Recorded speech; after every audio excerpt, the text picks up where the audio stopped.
Allora, torniamo qui a noi. Abbiamo parlato di, così, dando per scontato, però ci sto pensando non è così. Chi sono le fragili?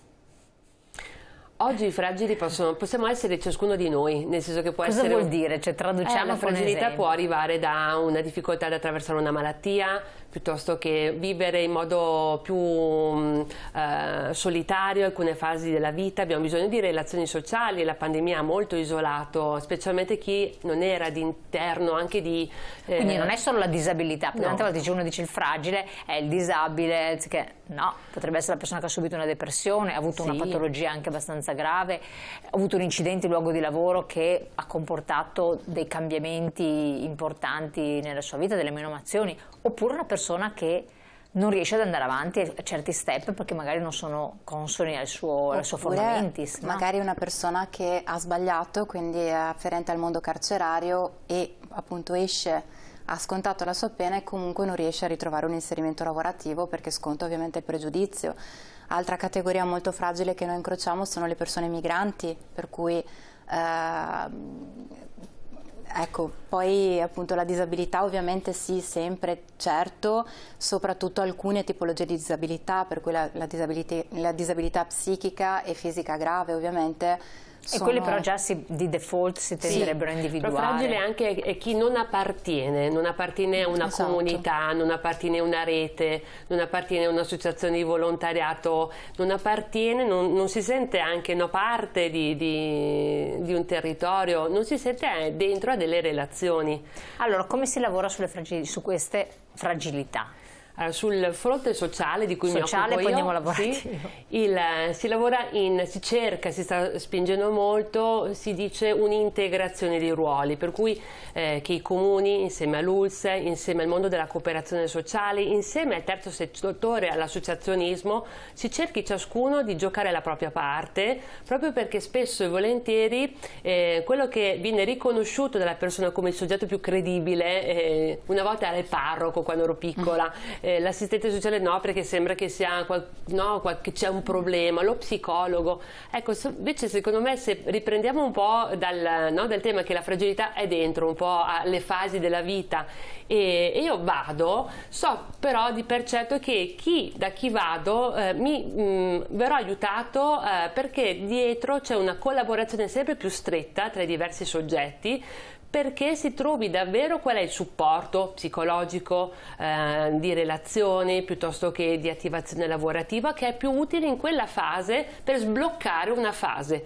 perché poi il problema è quando quella fase diventa troppo cronica, diventa per troppo tempo e quindi l'importante è che le persone quando si sentono questa fase di fragilità non ne abbiano paura, perché è normale, trovino qualcuno con cui avere la fiducia, perché poi sempre di più gli attori sono invitati a lavorare in rete, cioè a collaborare per trovare qual è la modalità più efficace per aiutare quella persona a superare quella fase. Certo, dal punto di vista poi, fatto questo aspetto sociale, psicologico della persona, entriamo in quello più strettamente professionale.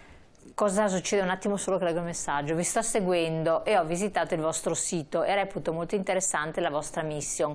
Ho una pasticceria con 15 dipendenti e mi interesserebbe approfondire i flussi del lavoro formando meglio i miei dipendenti. Grazie.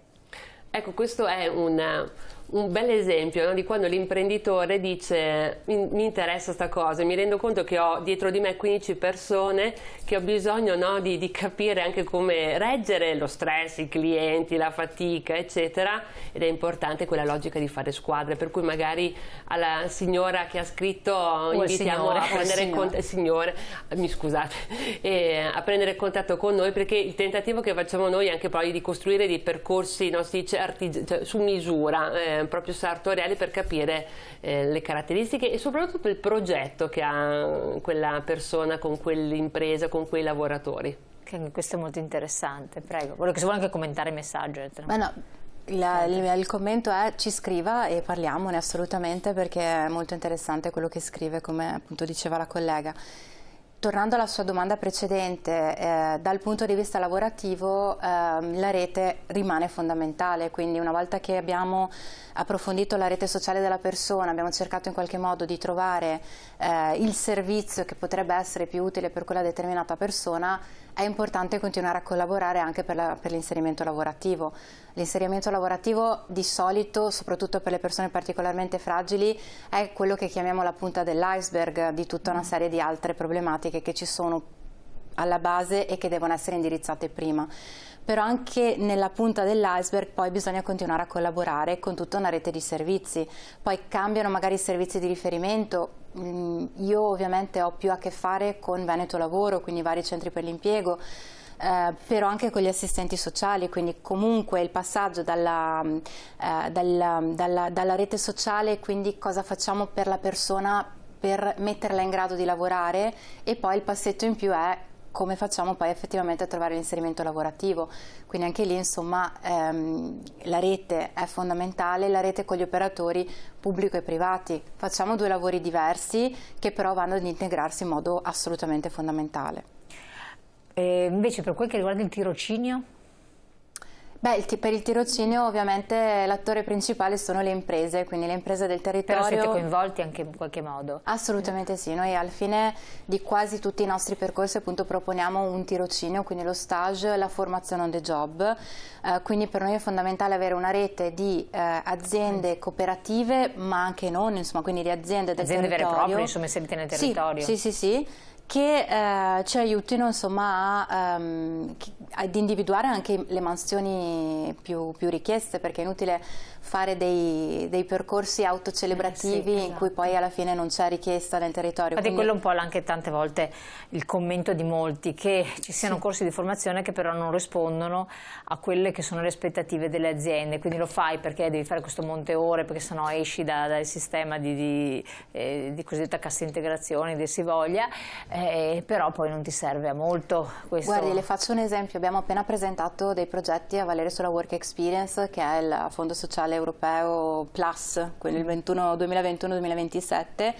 Prima di presentare abbiamo inviato un questionario a tutte le aziende che abbiamo nel database chiedendo che profili vi servono, quindi è inutile che facciamo il profilo, che ne so, addetto pubblicitario, marketing eccetera, se questo profilo non vi interessa e non c'è poi appunto capienza. Quindi ci hanno dato delle risposte, sulla base di quelle abbiamo presentato dei profili ben precisi, per cui insomma cerchiamo di fare questo lavoro a monte. Abbiamo tutta una serie ovviamente anche di cooperative sociali che ci aiutano nei casi particolarmente fragili, perché in molti casi alcune persone hanno bisogno di un inserimento un po' più graduale, quindi appunto la cooperazione sociale ci supporta molto in questo, ci aiuta, è un ambiente molto più protetto rispetto ad un'impresa privata, ma poi le persone riescono a essere pronte anche per il mondo profit, quindi anche per le imprese private. Questo, per quel che vi riguarda invece con l'aspetto più sociale, l'inserimento nelle aziende presenta delle problematicità. Adesso mi rifaccio un po' quello che, tante cose che succedono, magari ci sono stati degli incidenti in luogo di lavoro, non c'è la formazione adeguata, e l'azienda utilizza queste persone che farebbero questo tirocinio in realtà come lavoratori veri e propri. È un po' un problema anche culturale, no? Allora, diciamo che lo sforzo che facciamo noi è quello di collaborare con le imprese per scegliere e soprattutto scegliere le qualifiche, le mansioni, proprio perché ci sono dei livelli di rischi sempre più alti, di cui i datori di lavoro sono consapevoli, perché sempre di più non possono permettersi alcuni errori, perché oggi vengono sanzionati in modo molto pesante. Le modalità improprie, ecco, penso che ciascun lavoratore sia anche portato a capire quando gli vengono chiesti di ruoli, delle mansioni che non sono proprie, e quindi fermarsi o anche proprio fare una scelta. Il datore di lavoro oggi è sempre più controllato, per cui le situazioni quelle lì rischiose, tra virgolette, dipende, perché probabilmente c'è stato un allentamento delle responsabilità di tutte e due le parti. Che non ci deve essere. Siamo giunti al termine. Io ringrazio la dottoressa Eleonora Pietrogrande, responsabile area politica attiva del lavoro di Irecop Veneto, la dottoressa Daniela Moro, responsabile area sociale, sempre Irecop, di essere stati qui con noi. Ringrazio voi telespettatori di aver partecipato e di averci scritto i messaggi. Se volete rivedere la puntata la potete rivedere nel nostro sito. Buon proseguimento, a domani, grazie.